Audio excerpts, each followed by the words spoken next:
بسم الله الرحمن الرحیم. دا چې ژوند کول په خپله یو راز دی یا ژوند په خپله یو راز دی او په ژوند کې سړی د ډیرو رازونو سره مخېږي، د ډیرو سوالونو او پوښتنو سره چې باید ځواب شي. هره پوښتنه ځواب هم نشي لرلی او بیا کومه پوښتنه چې ځواب شي په هغه ځواب کې بیا نورې ډیرې پوښتنې را پیدا شي. دا ژوند همداسې دی. دا چې دا پوښتنې ځوابېدل او ژوند یا ټولنه پرته د ژبې ناشونې ده. ژبه په ژوند او د رازونو په څېړلو کې لومړی شی دی. یعنې همدا ژبه ده چې انسانیت یې منځته راوستی دی. همدا ژبه ده چې مونږ څښتن ورباندې پېژنو. همدا ژبه ده چې مونږ یو د بل سره ژوند کوو. نو ژبه یو انساني معیار دی او په دې کې بیا هر څوک خپلې ژبې لري. پښتانه د ډېرښت له پلوه تر 100 میلیونو رسیږي، خو د ژبې او د ژبې د پوهنیز اړخ له پلوه له بده مرغه چې هیڅ نه لري. نو دلته تاسې ګورئ چې بسم الله الرحمن الرحیم نه وروسته یو بله کرښه ده چې یو پښتون یوه پښتو. دا لړۍ د دې دپاره ده چې که دغې موخې ته ورسیږي چې هم ټول پښتانه یوه معیاري ژبه ولري او هغه هم علمي او پوهنیزه ژبه. مخکې له دې چې موږ دغه ټولو خبرو ته ور داخل شو، یو بل عنوان ګورئ چې ځمکه د شتو مرکز دی.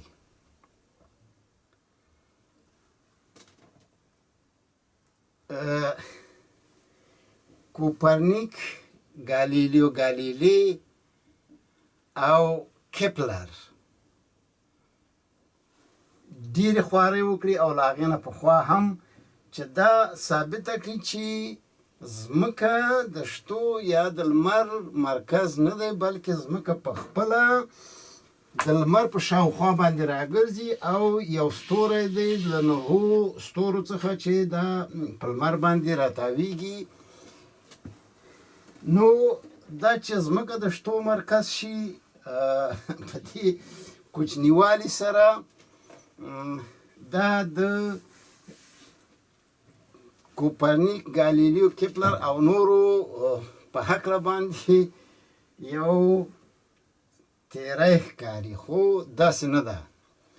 هر علم، هر پوهنه خپله برخه لري او په خپله برخه کې برحق او رښتینې ده. دې کې هیڅ شک نشته دی چې ګالیلي خپل ژوند پکې د لاسه ورکړ، د دار چوکۍ ته وخوته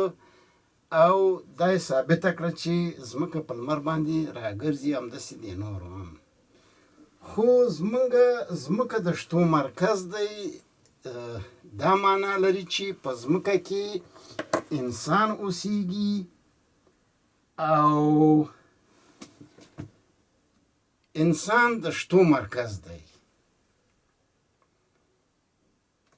دلته کېدای شي موږ او تاسې یوه ویډیو وګورو چې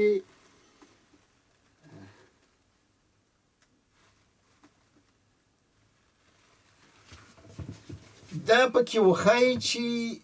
14 میلیارده کلونه پخوا یوې وړې ذرې ډز وکړو او دغه ټول شته ترنه منځته راغله یا کائنات، او دا همداسې سره پسې پراخیږي. د طبیعي علومو له پلوه دا خبره بیخي سمه ده. دوی فزیک پوهان او ټول دا ثابتولی شي چې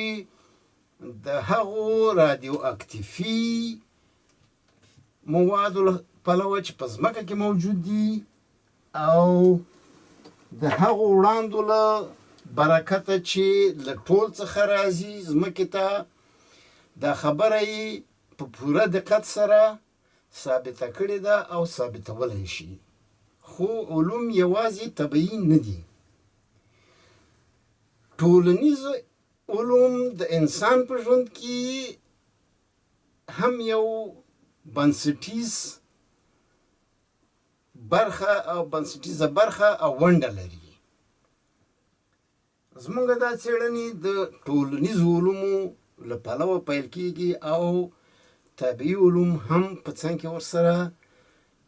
څېړل کېدی شي او یوه اشاره ورته کېدی شي ځمکه د شتو مرکز دی سوال پیدا کېږي چې شته یعنې څه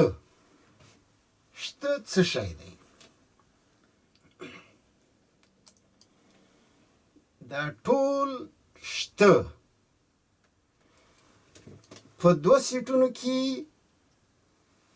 اوډل کېدلی شي یا اټکل کېدلی شي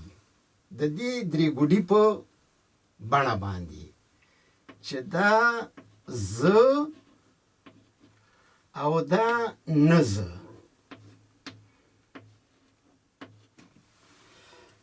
یعنې ټول شته دوه سیټه دي هغه څه چې زه نه یم او زه د هغې په باره کې اټکل او تصور کوم یا زما خپله نړۍ هم خپله داخلي نړۍ او هم زما هغه پوهاوی د خارجي نړۍ په هکله باندې دا د زه برخه ده او هغه چې زه نه یم له ما بیرون نړۍ ده هغه نه زه دي دا په ټول کې شته جوړوي زما په زه کې د انساني ټولنې هغه سیاست حقوق او غیري اړخ لرونکي نه اړخ لرونکي توکي هم راځي لکه حق عدالت رښتیا سوله او داسې نور خو په اړخ لرونکو برخو کې لکه یونیورس لمر ځمکه غر او زه له دې واړه لکه چې په سترګو نه لیدل کېږي هغه هم یو بله دنیا ده چې د کوانت په نوم باندې یادېږي یا اتومي جوړښت چې اتوم په خپله په سترګو نه لیدل کېږي او د هغې هغه کوچنۍ برخې بیا د منځړی چې د منځړي په نوم باندې یادېږي د پروتون او نیوترون څخه ده چې هغه بیا په خپله یوه ډېره لویه دنیا ده چې دا مسایل اوس د څېړلو نه برېښي موږ د شتو په برخه یا د شتو په هکله باندې خبرې کوو شته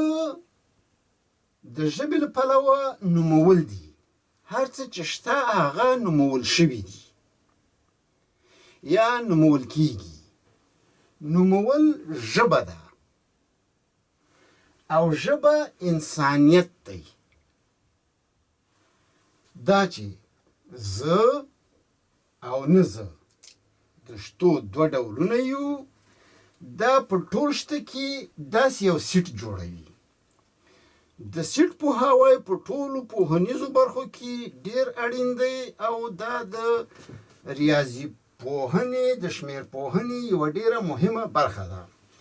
دا دواړه سیټونه په خپل یووالي کې داسې یوه بڼه جوړوي چې دا اول سیټ دی او دا دویم سیټ دی زه او نه زه دا یوه ګډه برخه لري چې دلته په دې بڼه باندې وښودل شوې ده اوس نو موږ راځو د شتو هغه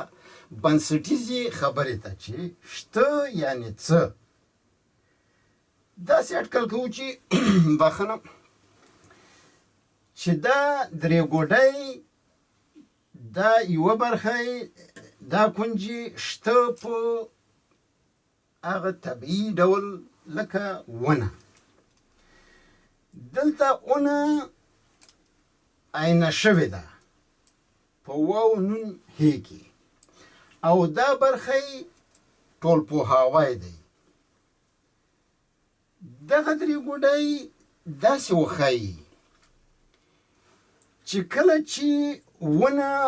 نوم یاد شي دغه ترې اورېدونکی یا د ونې د ګرد لیدونکی